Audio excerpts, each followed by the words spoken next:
Je suis Josiah Reed, 34 ans, et PDG d'une entreprise de cybersécurité dont la plupart des gens n'ont jamais entendu parler.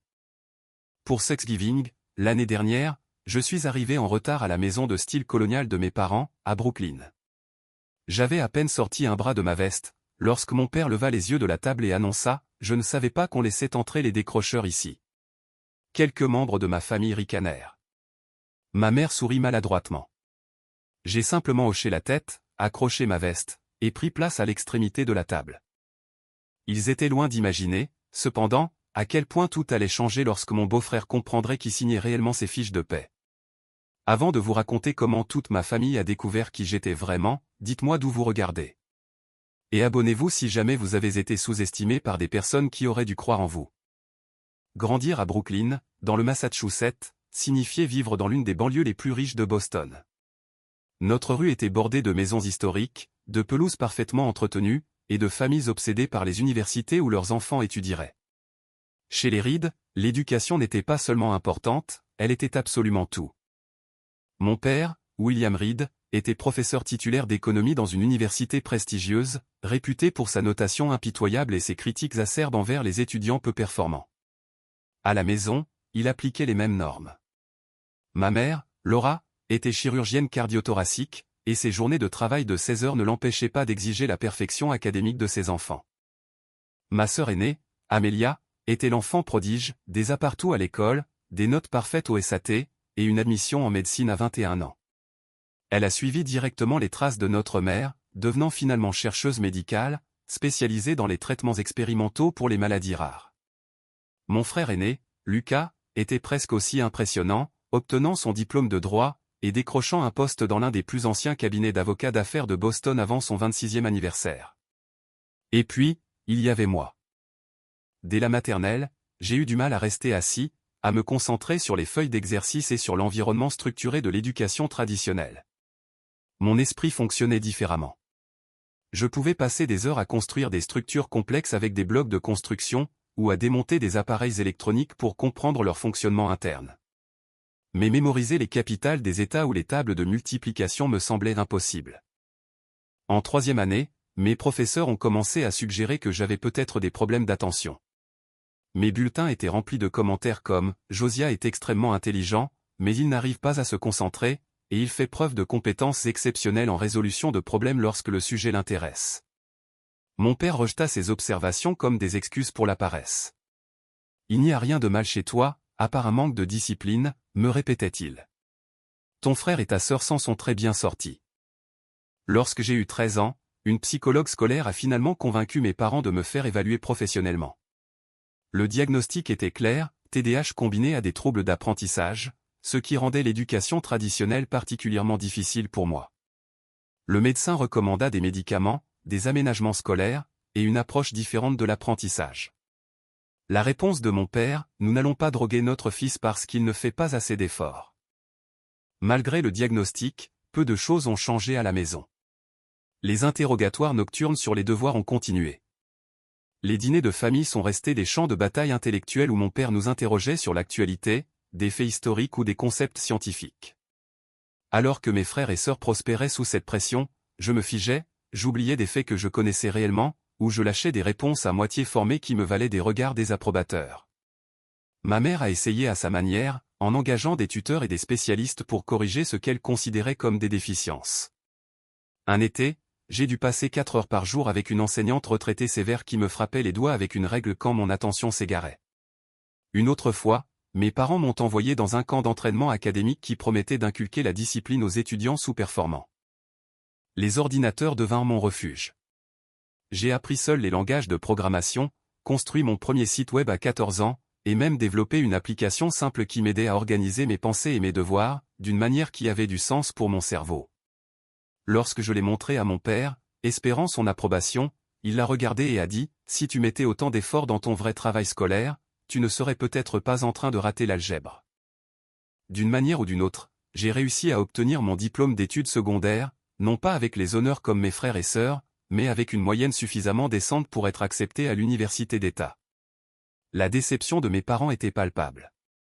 Ils attendaient Harvard, Yale, ou au moins leur propre alma mater. Au lieu de cela, j'allais fréquenter ce que mon père appelait une école de secours pour les sous-performants. L'université a commencé assez prometteusement. La liberté de la vie universitaire me convenait mieux que la structure rigide du lycée. J'ai trouvé quelques amis partageant les mêmes idées dans le département d'informatique. Pour la première fois, j'ai rencontré des gens qui pensaient comme moi, qui voyaient le monde comme des systèmes et des solutions, plutôt que comme des faits mémorisés et des informations régurgitées. Mais les exigences fondamentales littérature, histoire, économie obligatoire, sur l'insistance de mon père me donnaient toujours l'impression de marcher dans des sables mouvants. Mes notes dans ces cours ont chuté, malgré des heures passées à la bibliothèque. Plus je luttais, plus ma confiance s'érodait. Au milieu de ma deuxième année, j'étais en probation académique, déprimé et remettant en question ma valeur en tant que personne. Le tournant est arrivé sous une forme inattendue. Un dépliant pour le club d'entrepreneuriat du campus a attiré mon attention. Ils organisaient un hackathon, un événement de 48 heures, où les étudiants devaient concevoir des solutions technologiques à des problèmes du monde réel. Je me suis inscrit sur une impulsion. Ces 48 heures ont tout changé.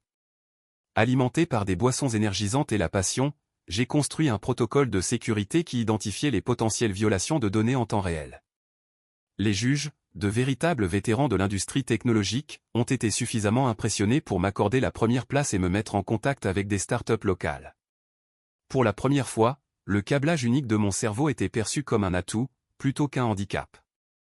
2 semaines plus tard, j'ai pris la décision la plus difficile de ma vie.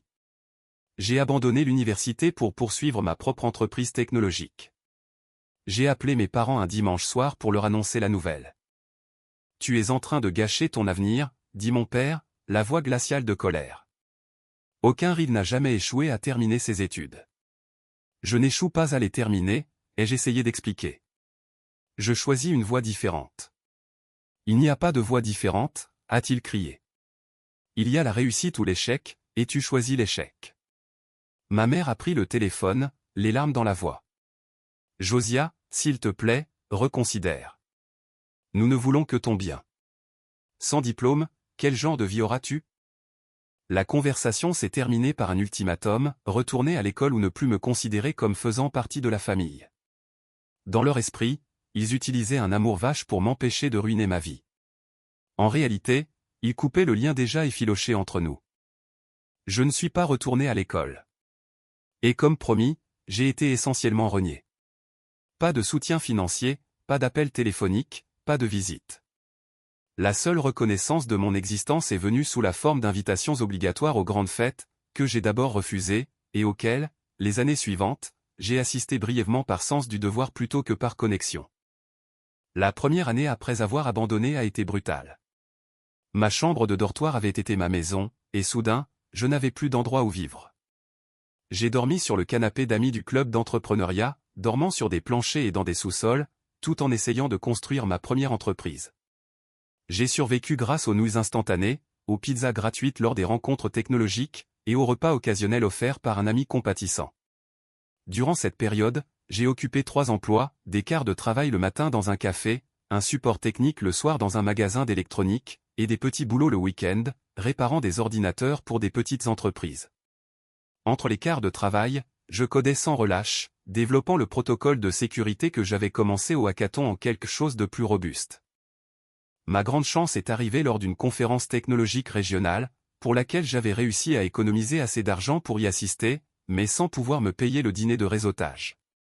J'étais assis seul dans le hall du lieu, codant sur mon ordinateur portable, lorsqu'un homme âgé s'est assis à côté de moi. « C'est une approche intéressante du chiffrement », a-t-il commenté, jetant un œil à mon écran. Il s'appelait Garrett Thompson, un ancien spécialiste en sécurité pour une grande entreprise technologique qui investissait maintenant dans des startups prometteuses. Pendant 2 heures, nous avons discuté des défis de la cybersécurité, de mon approche algorithmique, et des menaces croissantes auxquelles les entreprises étaient confrontées. À la fin de notre conversation, il m'a tendu sa carte de visite. « Tu as quelque chose de spécial, gamin. Appelle-moi lundi. Je pense que nous devrions parler de financement de démarrage. » Grâce à l'investissement initial de Garrett, d'un montant de $50 000, j'ai fondé ma première véritable entreprise. Nous l'avons appelée SecureNode, en nous concentrant sur l'identification des vulnérabilités dans les réseaux d'affaires. Le modèle commercial était solide, mais mon inexpérience s'est manifestée. J'ai engagé des amis plutôt que des professionnels, mal géré nos fonds limités, et échoué à commercialiser correctement nos services. 18 mois plus tard, nous étions en faillite. La plupart des gens considéreraient cela comme un échec. Moi, j'y ai vu une éducation coûteuse, bien plus précieuse que n'importe quel cours universitaire. J'ai analysé chaque erreur, tiré des leçons de chaque faux pas, et j'ai immédiatement commencé à planifier ma prochaine aventure. Garrett, malgré la perte de son investissement, a vu mon potentiel et est resté mon mentor. Thomas Edison a échoué des milliers de fois avant d'inventer l'ampoule, m'a-t-il rappelé. Tu n'as échoué qu'une seule fois. Tu es en avance sur le calendrier. Pendant les 2 années suivantes, j'ai travaillé jour et nuit. Pendant la journée, j'étais consultant pour de petites entreprises technologiques afin de payer le loyer de mon minuscule studio. Les nuits étaient dédiées au développement d'une approche révolutionnaire de la cybersécurité, un algorithme capable de prédire les vecteurs d'attaque avant que les brèches ne se produisent, plutôt que de simplement y répondre. La percée est survenue lors d'un marathon de codage de 36 heures, alimenté uniquement par la détermination et les boissons énergisantes. J'ai créé un système d'auto-apprentissage qui analysait des modèles à travers des points de données apparemment sans rapport, pour identifier les menaces de sécurité potentielles. L'approche était fondamentalement différente de tout ce qui existait sur le marché. Avec mon prototype terminé, Garrett m'a aidé à organiser des réunions avec des investisseurs potentiels. Les 5 premiers m'ont rejeté d'emblée, mal à l'aise avec mon manque de référence. Revenez quand vous aurez terminé votre diplôme, m'a dit l'un d'eux avec dédain. La 6e réunion a tout changé. La capitale risqueuse, une entrepreneure autodidacte nommée Véronica Chambers, ne se souciait pas de mon parcours éducatif. Elle se souciait des résultats. Après une évaluation technique rigoureuse de mon algorithme, elle a offert 2 millions de dollars de financement, et Quantum Shield Technologies était née. Nous avons commencé modestement, juste moi et 3 employés, dans un entrepôt réaménagé. Notre premier client était une chaîne de vente au détail de taille moyenne qui avait récemment subi une violation de données dévastatrice. Notre système a identifié 16 vulnérabilités potentielles que leur sécurité existante avait manqué. Lorsque nous avons empêché une attaque majeure 3 mois plus tard, le bouche à oreille a commencé à se répandre. En 2 ans, nous avions 30 employés et avions déménagé dans un bureau digne de ce nom, dans un gratte-ciel de verre et d'acier. En l'an 3, nous avions 100 employés et des clients sur 3 continents. L'année 4 a apporté l'acquisition de 2 plus petites entreprises de sécurité et l'expansion dans l'évaluation des menaces basées sur l'intelligence artificielle. Quelque part en cours de route, nous avons ouvert un bureau dans la même ville où ma sœur Amélia s'était installée avec son nouveau mari. Je ne l'avais pas planifié. C'était simplement là où le talent était disponible et où les coûts d'exploitation étaient raisonnables. Je n'avais aucune idée que son mari, Nathan, travaillait pour une société de services financiers, jusqu'à beaucoup plus tard, lorsque nous avons acquis leur fournisseur de technologie et qu'il est devenu techniquement mon employé. Tout au long de cette croissance, j'ai maintenu un profil public délibérément bas. Dans une industrie obsédée par les PDG célèbres et les personnalités flamboyantes, j'ai choisi la discrétion. Notre site web me désignait simplement comme J.R. Reid, fondateur et PDG. Nous n'avons publié aucune photographie. J'ai décliné les conférences et les profils de magazines. Ce n'était pas seulement pour éviter l'attention de ma famille. Je croyais sincèrement que notre travail devait parler pour lui-même. Au moment de ce fatidique dîner de Thanksgiving, Quantum Shield Technologies employait plus de 500 personnes dans le monde, et était évalué à environ 200 millions de dollars. Nous avions des bureaux dans cette ville, des clients allant des petites entreprises aux sociétés du Fortune 500, et une réputation d'excellence dans le monde de la cybersécurité. Mes finances personnelles s'étaient également transformées. L'enfant qui n'avait autrefois pas les moyens de se payer un dîner de réseautage possédait maintenant un pantouf surplombant la ville, avait des investissements valant des dizaines de millions, et pouvait acheter à peu près tout ce qu'il voulait. Pourtant, mon style de vie est resté relativement modeste. Je conduisais une voiture électrique pratique, plutôt qu'un modèle sportif tape à accent grave l'œil. Ma garde-robe se composait de basiques confortables et de qualité, plutôt que de marques de luxe. Je vivais bien, mais discrètement, trouvant plus de satisfaction à construire quelque chose de significatif qu'à afficher ma richesse. Tout au long de ces années de croissance et de succès, ma famille est restée distante. Des cartes de vœux étaient échangées, mais peu d'autres choses. Ils ne m'ont jamais interrogé sur ma carrière au-delà de vagues demandes pour savoir si je faisais toujours des trucs d'ordinateur. Je n'ai jamais donné d'informations sur ma réussite, en partie par fierté, et en partie par l'espoir persistant qu'un jour, il pourrait m'apprécier pour qui j'étais, plutôt que pour ce que j'avais accompli. Cet espoir, enfoui mais jamais éteint, est ce qui m'a conduit à accepter l'invitation de ma mère pour Thanksgiving, après des années de brèves apparitions gênantes ou d'absence totale. L'appel de ma mère est arrivé un mardi matin, début novembre. J'étais en train d'examiner des documents d'acquisition pour une start-up prometteuse, lorsque mon assistante a mentionné que ma mère était en ligne. J'ai failli refuser l'appel. Nos conversations étaient généralement brèves et superficielles, mais quelque chose m'a poussé à décrocher. « Josiah », dit ma mère, sa voix portant son mélange habituel de formalité et de retenue. « J'appelle pour Thanksgiving. » Je me suis préparé à l'invitation standard, que je refusais généralement ou que j'acceptais juste pour faire une brève apparition. « Nous aimerions que tu viennes cette année », continua-t-elle. « Toute la famille sera là. Amelia amène son nouveau mari. Je ne pense pas que tu l'aies encore rencontré. Nathan travaille dans la finance. Très réussi. » La subtile insistance sur le mot « réussi » ne m'a pas échappé. Un rappel de ce que je n'étais soi-disant pas. « Je vais vérifier mon calendrier », ai-je dit, sans m'engager. « Cela signifierait beaucoup pour ton père et moi », a-t-elle ajouté. Un rare soupçon d'émotion véritable dans sa voix. Après avoir raccroché, je me suis assis à mon bureau, retournant l'invitation dans mon esprit. Une partie de moi voulait refuser, comme d'habitude, pour me protéger du jugement et de la comparaison inévitable. Une autre partie, peut-être l'enfant plein d'espoir qui se cachait encore quelque part dans l'adulte à succès, se demandait si les choses pouvaient être différentes cette fois. Ce soir-là, j'ai appelé mon amie la plus proche, Maya, pour lui demander conseil. Nous nous étions rencontrés à l'époque où je dormais sur le canapé d'amis, elle m'avait offert son futon pour 3 jours maximum, ce qui s'était transformé en 3 mois. Malgré ma capacité à lui offrir maintenant n'importe quoi en retour, elle refusait tous les cadeaux, à l'exception de dîners occasionnels et de notre échange de Noël traditionnel. « C'est ta famille, Joe », a-t-elle dit après que je lui ai expliqué mon dilemme. « Mais tu n'es pas la même personne qui laissait autrefois leur désapprobation t'écraser. Tu as construit quelque chose d'incroyable, avec ou sans leur validation. Je ne vais pas annoncer ma réussite comme un fils prodigue, lui ai-je dit. Si j'y vais, c'est juste pour être présent, pas pour prouver quoi que ce soit. Alors, c'est peut-être ça ta réponse, a-t-elle répliqué. Vas-y en étant toi-même, la personne complète que tu es devenue. Pas de grande révélation, pas de cachette non plus. Sois juste Josiah. Après avoir réfléchi pendant plusieurs jours, j'ai répondu positivement au message de plus en plus insistant de ma mère. J'ai fait en sorte que mon équipe de direction gère les opérations pendant mon absence et j'ai libéré mon calendrier pour le week-end de 4 jours.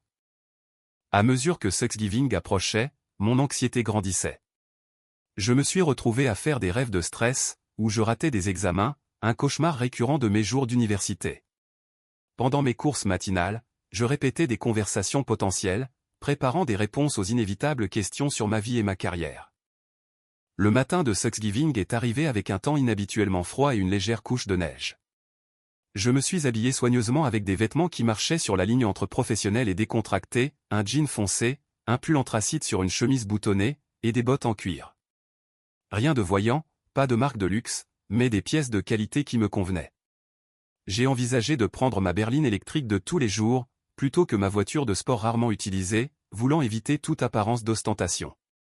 Finalement, j'ai décidé d'être juste moi-même. Pas de prétention, pas de performance, pas de cachette.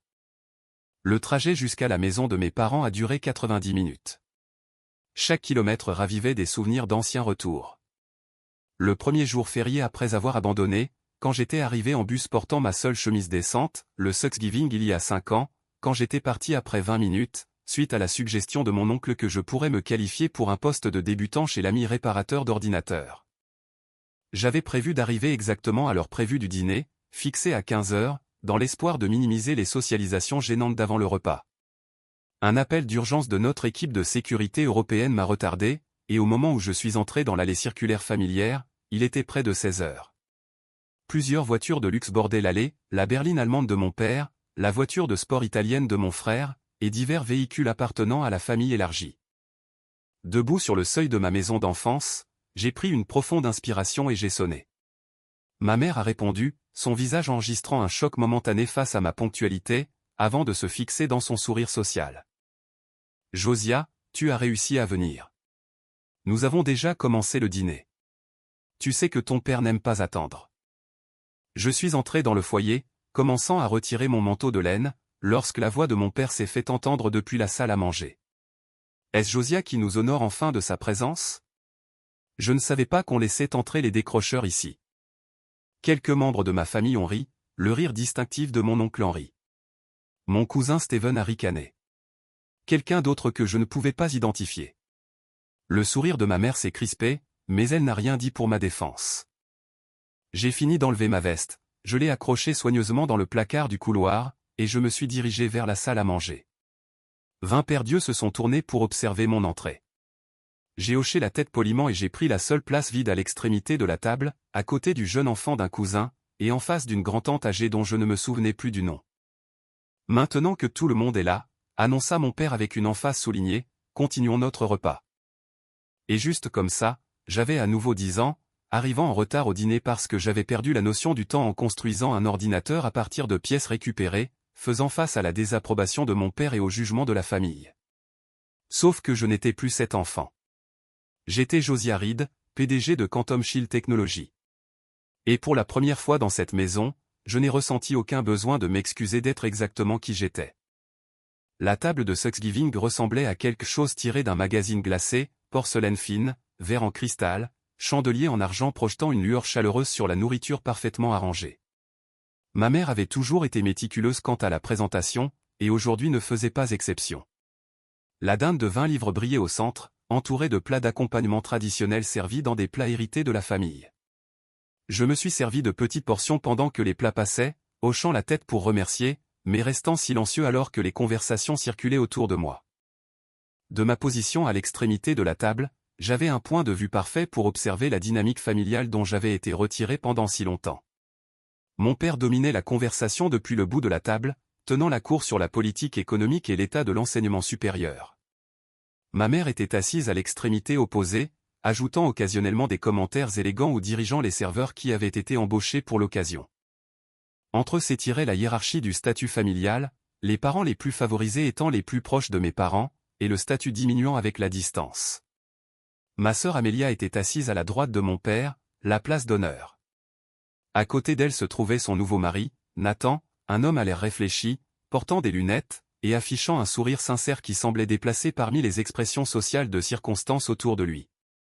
Mon frère Lucas et sa femme occupaient les positions suivantes les plus prestigieuses, suivis du frère de mon père, l'oncle Henri, et de sa famille, puis de divers cousins, de parents plus éloignés, et enfin de moi, à l'extrémité du cercle familial, à la fois littéralement et figurativement. L'équipe d'Amélia vient de recevoir une subvention de recherche de 3 millions de dollars, annonça fièrement mon père lors d'une accalmie dans la conversation.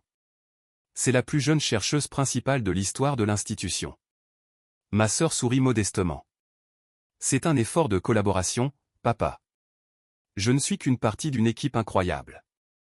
Absurdité, insista mon père. Il n'aurait pas obtenu cette subvention sans ton travail sur l'immunothérapie ciblée. Ne minimise pas tes réalisations. L'ironie ne m'a pas échappé. Mon père, qui avait rejeté mes réalisations toute ma vie, ne pouvait tolérer que son enfant préféré fasse preuve d'humilité. Et Lucas vient de devenir associé, ajouta ma mère. 5 ans avant l'heure. Mon frère leva son verre en signe d'acquiescement, tandis que des félicitations affluaient de toute la table. La tradition d'excellence des Reed continue, dit mon père, levant son verre de vin en guise de toast. Ses yeux me sautèrent complètement en revue, alors qu'il examinait ses enfants réussis. Ma mère, ressentant peut-être une pointe de culpabilité, tenta de m'inclure dans la conversation. Josia, comment vas-tu? Tu vis toujours en ville? Sa question avait l'éclat artificiel qu'elle réservait aux patients difficiles. Oui, toujours en ville, ai-je confirmé. Et tu travailles toujours avec des ordinateurs? A-t-elle sondé. Toujours dans la technologie, ai-je acquiescé. Que fais-tu exactement? Demanda mon oncle Henri, utilisant le même ton qu'il pourrait employer pour interroger un enfant sur un dessin au crayon. Je travaille dans la cybersécurité. Pour quelle entreprise? A-t-il insisté. La mienne. Cela a soulevé quelques sourcils, bien que la plupart semblaient supposer que je parlais de travail en freelance ou d'une petite opération d'une seule personne. Eh bien, dit l'oncle Henri, avec condescendance, si jamais tu veux quelque chose de plus stable, mon ami Roger cherche toujours du personnel de support informatique.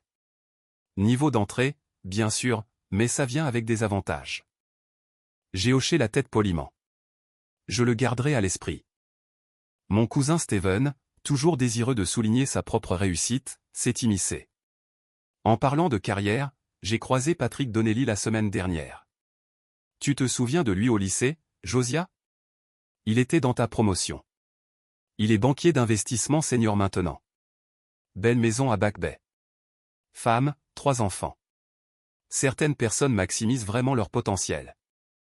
L'implication que j'avais échoué à le faire plana dans l'air. Mon frère Lucas, toujours l'avocat, offrit ce qu'il pensait probablement être un commentaire de soutien.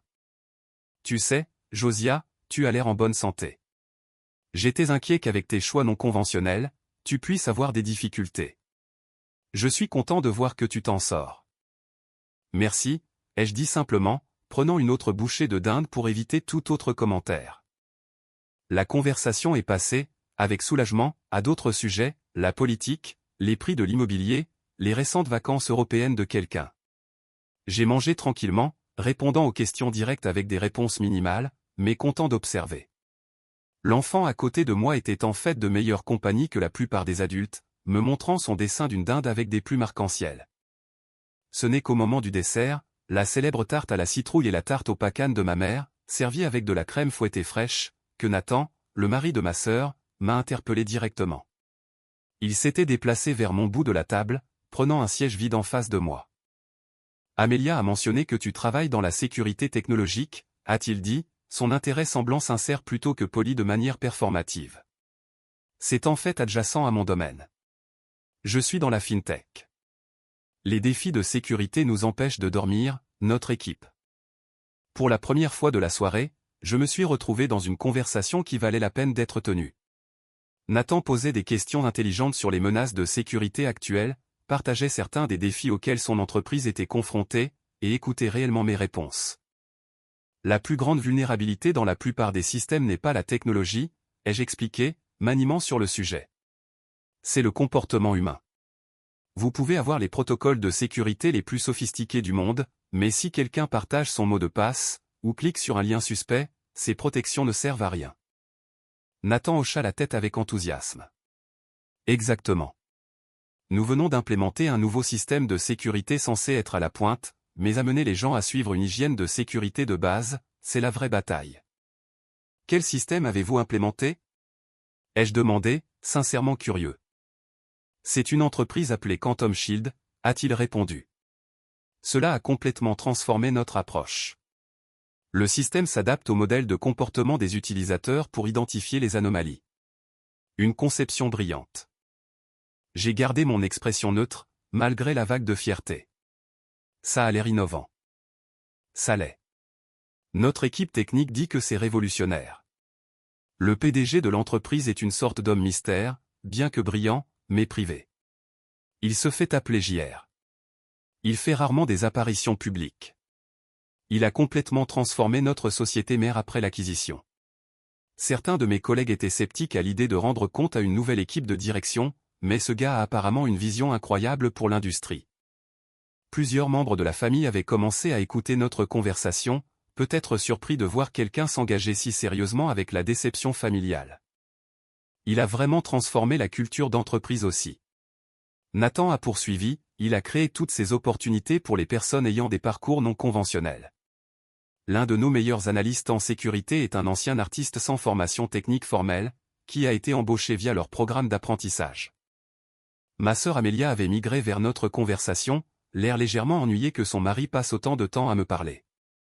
Nathan travaille pour FinSecure Global, a-t-elle interjeté, récemment acquise par une plus grande entreprise technologique, mais il a été promu 2 fois depuis la transition. Il est sur la bonne voie pour la haute direction. Nathan sourit maladroitement à sa tentative évidente de rediriger la conversation vers sa réussite. L'acquisition a été en fait une excellente chose pour nous. Une culture d'entreprise beaucoup plus innovante. On dirait que ton travail te plaît, ai-je dit. Oui. C'est le meilleur emploi que j'ai jamais eu. Où as-tu dit que tu travaillais, Josiah? Le moment était arrivé sans que je le planifie.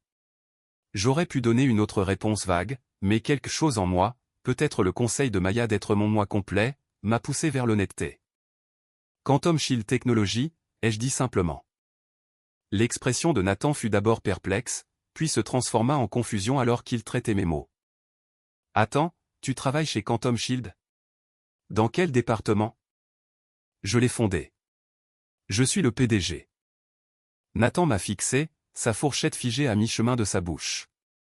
Il a cligné rapidement des yeux, m'a regardé à nouveau, comme s'il me voyait pour la première fois, puis a dit d'une voix qui porta à travers la table soudainement silencieuse, « Attends, tu es mon PDG? Tu es JR ?» La pièce est devenue silencieuse. 20 paires d'yeux se sont braqués sur moi, avec des expressions allant de l'incrédulité au choc. Le verre de vin de mon père s'est arrêté à mi-chemin de ses lèvres. La main de ma mère s'est envolée vers son collier de perles. La bouche de l'oncle Henri s'ouvrait et se fermait sans produire de son. Mon cousin Steven a pris une teinte de rouge intéressante. Nathan a brisé le silence. Mais, c'est. Tu as fondé une entreprise de 200 millions de dollars. Tu es ce J.R. Reid. Avant que je ne puisse répondre, il a continué, l'excitation dépassant son choc. L'algorithme qui alimente toute notre infrastructure de sécurité. C'est ta création, le système de défense adaptatif, l'analyse prédictive des menaces. J'ai hoché la tête. Nom de Dieu, a-t-il dit, puis il a immédiatement jeté un regard d'excuse à ma mère pour le juron. Désolé, Madame Reid, mais waouh. Mon père a retrouvé sa voix. Josiah, de quoi parle-t-il? Nathan a répondu avant moi. Monsieur Reid, votre fils est un génie légitime de la cybersécurité. Son entreprise protège la moitié des institutions financières du pays, les agences gouvernementales, les systèmes de santé. Toute notre infrastructure numérique serait vulnérable sans ces innovations. Il a révolutionné toute l'approche de la prévention des menaces. L'expression de mon père est passée de la confusion au calcul en un instant.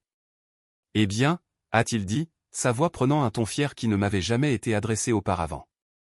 Nous avons toujours su que Josiah avait du potentiel. Un style d'apprentissage différent, mais brillant à sa manière. Je l'ai encouragé à suivre ses forces. Ma mère s'est rapidement jointe à lui.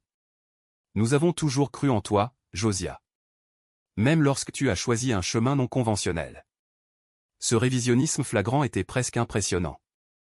Mon oncle, qui quelques minutes plus tôt m'avait offert un poste de débutant par pitié, me regardait maintenant avec un respect nouveau, frôlant l'obséquiosité. Quantum Shield, bien sûr. J'ai lu à leur sujet dans le Wall Street Journal. Une trajectoire de croissance remarquable. J'aurais dû faire le lien avec le nom. La suffisance antérieure de mon cousin Steven s'était complètement évaporée. Alors, tu as vraiment réussi. Le concept semblait le déconcerter. Mon frère Lucas, toujours l'avocat, envisageait déjà les possibilités de réseautage. Nous devrions déjeuner ensemble bientôt, Josiah. Mon cabinet représente plusieurs entreprises technologiques. Peut-être y a-t-il des synergies à explorer. Les questions ont fusé après cela, les proches qui avaient à peine reconnu ma présence étant maintenant désespérés d'obtenir des détails. Combien d'employés avez-vous? Quelle est la valeur de l'entreprise? Envisagez-vous une introduction en bourse? Avez-vous une maison en ville? Voyez-vous quelqu'un? Pourquoi ne nous l'avez-vous pas dit? J'ai répondu de manière minimale, sans me vanter ni minimiser mes réalisations. Oui, l'entreprise se portait bien. Non, je n'avais pas l'intention de la rendre publique pour le moment. Oui, j'avais un bel endroit en ville. Non, je ne voyais personne sérieusement pour l'instant, j'avais une carrière exigeante. Quant à savoir pourquoi je ne leur avais pas dit, j'ai simplement dit que cela n'était jamais venu sur le tapis. La vérité, bien sûr, était plus compliquée. Je ne leur avais pas dit parce que leur validation n'était pas ce qui me motivait.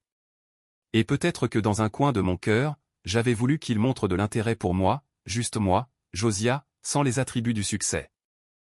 Alors que le dessert se terminait et que les gens se dirigeaient vers le salon pour prendre un café, ma sœur m'a tiré à part dans le bureau de notre père, une pièce où j'avais rarement été autorisé à entrer enfant.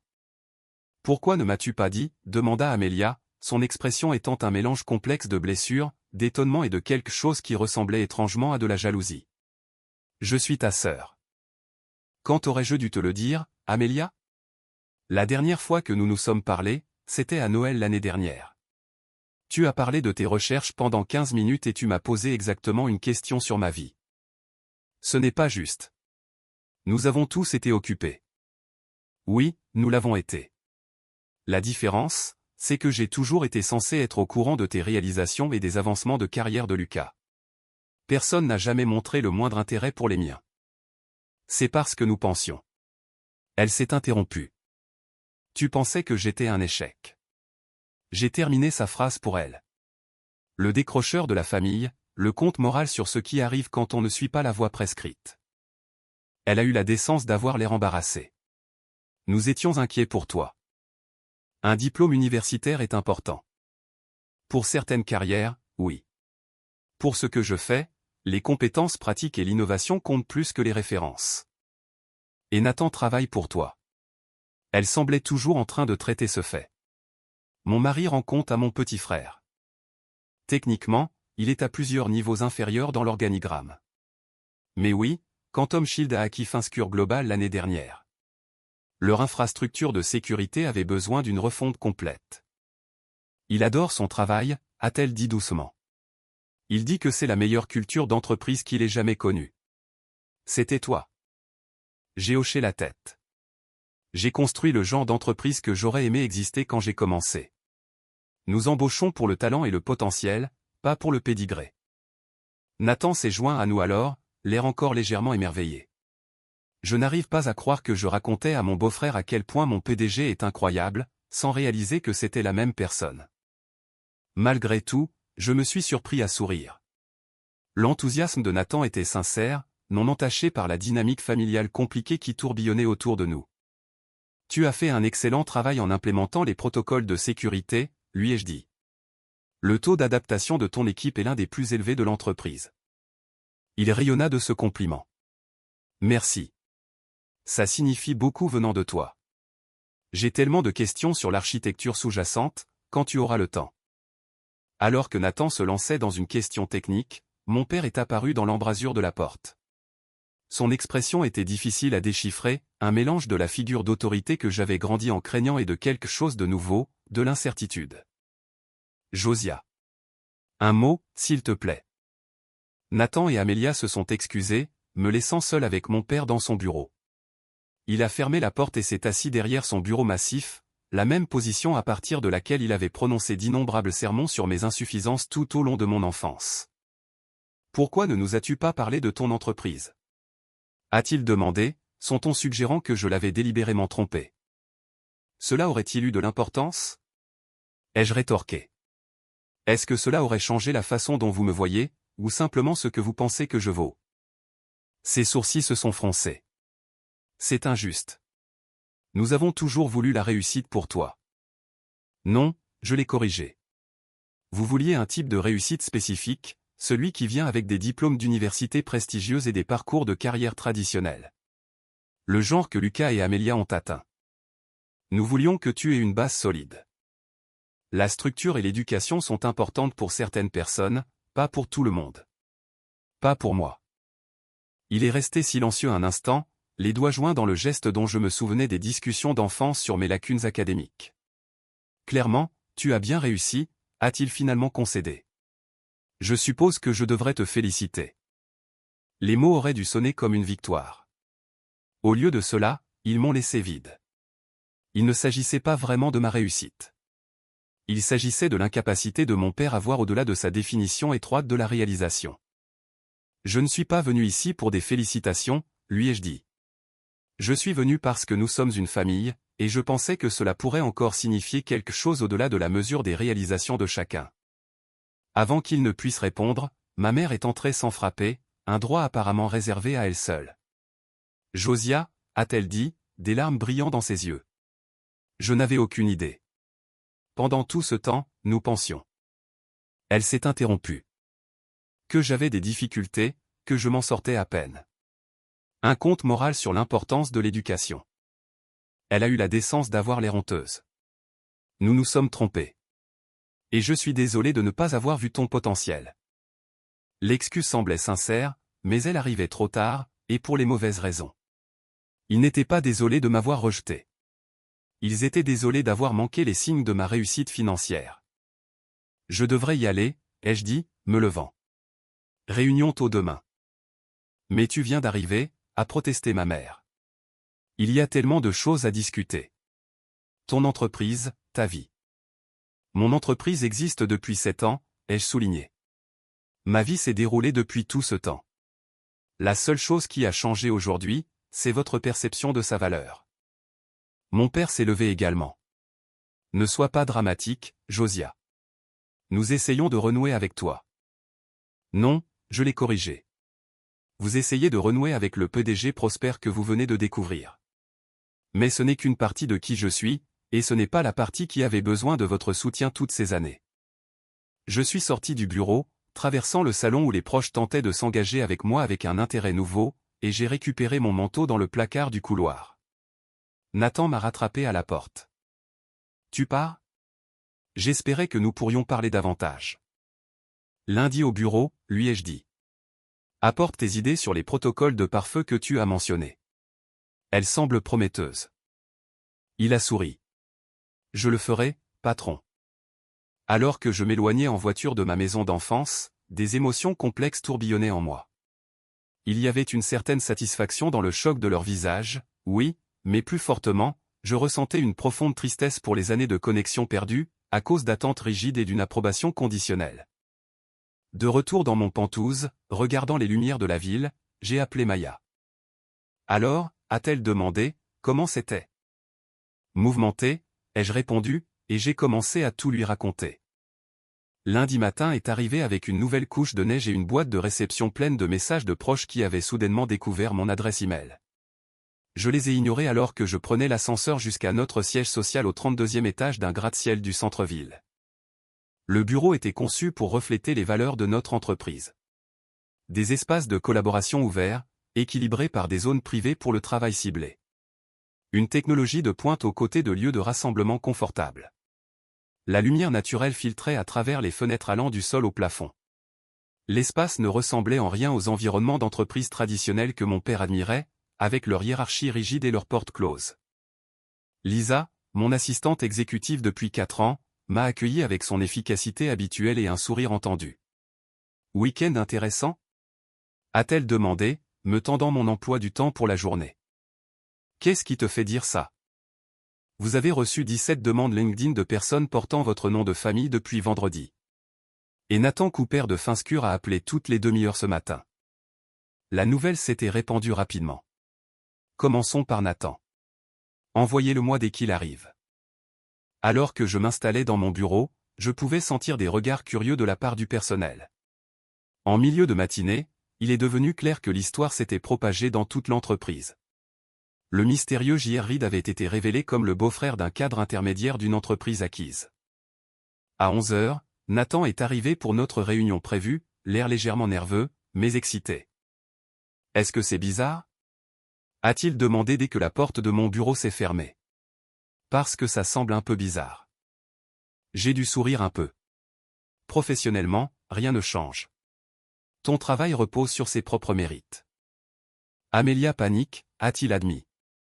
Elle a passé le week-end à te chercher sur Google et à lire tous les articles sur Quantum Shield qu'elle a pu trouver. Elle n'avait aucune idée. Peu de gens font le lien entre J.R. Reid, le PDG, et Josiah Reid, l'étudiant qui a abandonné. Nathan hocha la tête. Je comprends pourquoi tu as gardé un profil bas maintenant. Ça doit être étrange que tout le monde te voit soudainement différemment. C'est révélateur, ai-je reconnu. Les mêmes personnes qui m'ont rejeté veulent maintenant revendiquer une connexion. Pour ce que ça vaut, Nathan a dit, je pense que ce que tu as construit ici est incroyable. Non seulement la technologie, mais la culture. Mon équipe se sent valorisée pour ses contributions, pas pour ses références. C'est rare. Nous avons passé l'heure suivante à discuter de ces idées pour améliorer les protocoles de sécurité côté client, une conversation productive qui m'a permis d'oublier momentanément les complications familiales. Cet après-midi-là, mon équipe de direction a demandé une réunion. 8 de mes principaux dirigeants sont entrés dans la salle de conférence, l'air incertain. Nous avons entendu des rumeurs, a commencé Marcus, mon chef de l'exploitation et l'exécutif ayant la plus longue ancienneté. À propos de ton beau-frère et d'une révélation à Thanksgiving. J'ai hoché la tête. Nathan Cooper est effectivement mon beau-frère, bien que je ne l'ai su que récemment. Son identité ne change pas sa position ou ses responsabilités. Il ne s'agit pas de Nathan, a clarifié Véronica, notre responsable des ressources humaines. Il s'agit de cette attention personnelle soudaine. Ta discrétion a toujours été un pilier de notre culture d'entreprise. Nous sommes préoccupés par la façon dont cela pourrait changer les choses. Leur inquiétude était légitime. Mon anonymat délibéré avait façonné notre identité d'entreprise. Nous laissions notre travail parler pour lui-même, plutôt que de construire autour d'un PDG célèbre. Mon engagement envers les valeurs de notre entreprise n'a pas changé, je les ai assurées. Cette connexion personnelle qui devient connue n'altère pas notre direction ou notre philosophie. Ils semblèrent soulagés, et nous sommes passés aux affaires courantes. Mais au fur et à mesure que la semaine avançait, les répercussions de Thanksgiving ont continué. Mercredi a apporté un visiteur inattendu à notre zone de réception. Mon père, vêtu d'un costume formel qui semblait déplacé parmi nos employés vêtus de manière décontractée, était arrivé sans prévenir et insistait pour me voir. La sécurité a appelé, clairement confuse. Il y a un William Reed ici qui prétend être votre père. Il n'est pas sur la liste des visiteurs approuvés. J'ai envisagé de refuser la visite, mais j'ai décidé que cela ne ferait que repousser l'inévitable. Envoyez-le. Mon père semblait nettement mal à l'aise alors qu'il était escorté à travers notre aménagement de bureau ouvert. Ses yeux ont observé le code vestimentaire décontracté, les espaces de collaboration, et l'environnement distinctement non hiérarchique avec une désapprobation mal dissimulée. C'est différent, a-t-il commenté en entrant dans mon bureau. Cela fonctionne pour nous, ai-je répondu, ne lui offrant pas immédiatement de siège. Une petite affirmation de contrôle que je ne pouvais m'empêcher de faire. Il est resté debout, examinant l'espace, les murs de verre, le mobilier moderne, et la vue sur la ville au-delà. Opération impressionnante que tu as. Beaucoup plus grande que ce à quoi je m'attendais. J'ai finalement pointé une chaise du doigt. Aviez-vous besoin de quelque chose de précis, papa? J'ai une réunion dans 20 minutes. Il s'est assis, raide. J'ai réfléchi à notre conversation, à ton entreprise. J'ai quelques idées qui pourraient être précieuses. Stratégie commerciale, considération d'investissement, structure fiscale. La présomption était si typique que j'ai failli rire. Mon père, qui ne savait rien de mon industrie ou de mon entreprise, supposait que sa connaissance académique de l'économie le qualifiait pour me conseiller sur la gestion d'une entreprise que j'avais construite à partir de rien. Nous avons des conseillers financiers, des stratèges en investissement, et des fiscalistes, lui ai-je dit. Plusieurs équipes d'entre eux, en fait. Mais la perspective d'un professeur d'économie avec 30 ans d'expérience serait intéressante dans un contexte académique, ai-je interrompu doucement. Mais nous opérons dans un domaine hautement spécialisé qui requiert une expertise spécifique. Son expression s'est durcie. Je vois. Trop bien pour les conseils de ton vieux maintenant. Ce n'est pas de ça qu'il s'agit. Il s'agit de respecter les limites professionnelles. Voudriez-vous que j'entre dans votre salle de classe et que je suggère comment enseigner l'économie? Avant qu'il ne puisse répondre, mon téléphone a vibré. Le message de Lisa indiquait « Votre mère est maintenant à la réception ». La situation devenait absurde. Apparemment, maman est là aussi. Mon père a eu l'air surpris. Laura est venue. Elle n'avait pas prévu de le faire. J'ai demandé à Lisa de l'envoyer également. Quelques minutes plus tard, ma mère est entrée, regardant autour d'elle avec le même regard d'évaluation que mon père avait utilisé, bien que son expression contenait plus d'émerveillement que de jugement. Josia, a-t-elle soufflé. C'est là que tu travailles. C'est magnifique. Maman, papa, ai-je dit fermement. Bien que j'apprécie votre intérêt, je suis au milieu d'une journée de travail. Nous avons des centaines d'employés et de clients qui dépendent de nos services. Je ne peux pas tout laisser tomber pour une visite familiale impromptue. Nous essayons juste de faire partie de ta vie, a dit ma mère, l'air blessé. Maintenant que nous comprenons ce que tu as construit. C'est ça le problème, ai-je interrompu. Vous n'êtes pas intéressé à faire partie de ma vie. Vous êtes intéressé à faire partie de ma réussite. Il y a une différence. Mon père s'est hérissé. C'est injuste. Ton élan, ton éthique de travail, d'où penses-tu qu'ils viennent? Les valeurs que nous t'avons inculquées ont contribué à ce que tu as réalisé. Il y avait un grain de vérité là-dedans que je ne pouvais nier. Les normes implacables de mon père et le perfectionnisme de ma mère avaient effectivement façonné ma détermination, bien que pas de la manière qu'ils l'avaient prévu. J'ai besoin d'établir certaines limites, ai-je dit fermement. Les visites personnelles sur mon lieu de travail ne sont pas appropriées sans préavis. Les affaires de famille doivent être gérées en dehors des heures de bureau, et mon entreprise n'est pas soudainement une entreprise familiale ouverte aux contributions de tout le monde. Ma mère a semblé déçue. L'expression de mon père vacillait entre l'offense et un respect à contre-cœur pour mon assurance. Nous pourrons en discuter davantage lors d'un dîner, ai-je offert comme compromis. Mais pour l'instant, je dois me préparer pour ma prochaine réunion. Après leur départ, je n'ai pas été surpris de recevoir un flot de messages d'autres membres de la famille. Amélia voulait discuter de collaboration de recherche potentielle entre son équipe médicale et notre division de sécurité des données. Lucas a suggéré que son cabinet d'avocats pourrait gérer nos besoins juridiques d'entreprise. Des cousins se sont renseignés sur des postes vacants, des opportunités d'investissement, et diverses formes d'assistance.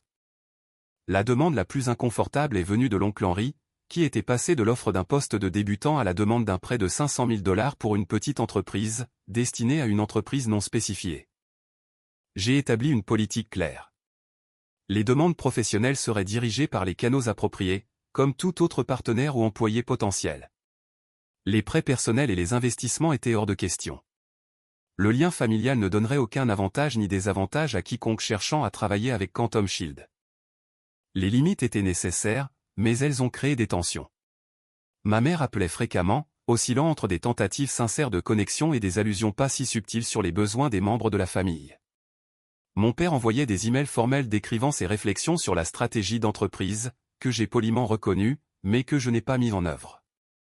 Le moment le plus difficile est survenu lorsqu'une réunion importante avec un client a été interrompue par l'arrivée imprévue de ma mère dans le hall, insistant sur le fait qu'elle voulait juste m'apporter le déjeuner et voir où je travaillais. La réceptionniste, reconnaissant le non-ride, ne savait pas comment gérer la situation. J'ai dû m'excuser de la réunion pour m'en occuper, trouvant ma mère debout à la réception avec un déjeuner fait maison qui ressemblait à une tentative de revendiquer un rôle maternel qu'elle n'avait jamais vraiment occupé. « Maman », ai-je dit doucement, la conduisant vers un espace privé. J'ai expliqué que j'avais besoin que tu respectes mes limites professionnelles. Tu n'entrerais pas dans une salle d'opération pendant une chirurgie pour apporter de la nourriture à un collègue. C'est différent, a-t-elle protesté. Je suis ta mère. Et ceci est mon entreprise. Des centaines de personnes dépendent du travail que nous faisons ici. J'ai besoin que tu comprennes cela. La conversation a été difficile, mais nécessaire.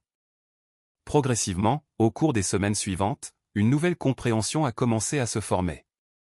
Ma famille a commencé à reconnaître que même si j'étais ouvert à reconstruire notre relation, cette relation devrait prendre en compte qui j'étais réellement, pas qui ils avaient voulu que je sois, et non défini par ce que j'avais accompli. 6 mois après la révélation de Thanksgiving, j'étais assis dans un bureau confortable à Back Bay, en face de la docteure Eleanor Winters, thérapeute familiale. À ma gauche, était assis mon père. À ma droite, ma mère. C'était notre 4e séance ensemble, une condition que j'avais fixée pour continuer à reconstruire notre relation. William, a dit doucement la docteure Winters.